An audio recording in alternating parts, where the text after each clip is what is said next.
digital content creators. They function as educators, reviewers, satirists, entertainers, musicians and influencers. ये सही मायने में sir Bharat के ग्रास रूट कम्युनिकेटर बन गए हैं और इनका यूट्यूब चैनल हो या इंस्टाग्राम पेज हो, ये इनके लिए सोर्स ऑफ एंटरटेनमेंट नहीं बल्कि इनकी सोर्स ऑफ इनकम है, इनका एसेट है. It is the fruit of their hard work. But एक चीज से ये सब परेशान हैं और उस मुद्दे को आज मैं सदन में उठाना चाहूंगा. That is the issue of fair use and arbitrary copyright strikes by digital platforms.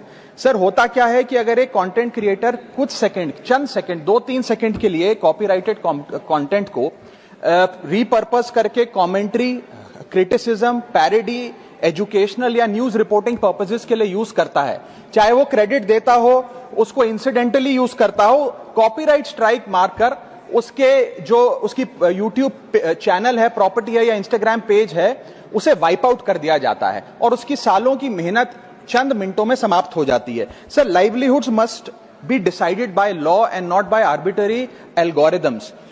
Sir, this by no means that one is against copyright holders. उनके हार्डवर्क और ओरिजिनलिटी को रिस्पेक्ट करने की जरूरत है, लेकिन यह समझने की जरूरत है that fair use is not piracy.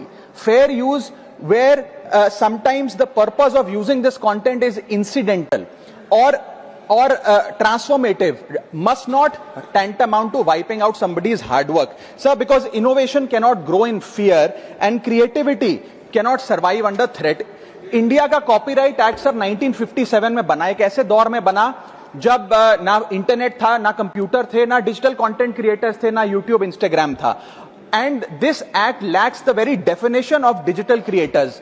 ये फेयर डीलिंग की बात करता है, लेकिन फेयर डीलिंग की बात किताबों, मैगजीन और जर्नल के कॉन्टेक्स्ट में करता है, जो उस दौर की इंफॉर्मेशन डिसेमिनेशन के सोर्सेज थे, ना कि आज के दौर की. इसीलिए मैं 3 मांगे आज सदन में लेकर आया हूं. मेरी पहली मांग है, amend the copyright act of 1957 and define digital fair use. परिभाषित करिए कि ट्रांसफॉर्मेटिव यूज क्या है, जैसे कि कमेंट्री, सटायर, क्रिटिक, एक्सप्लेनेशन.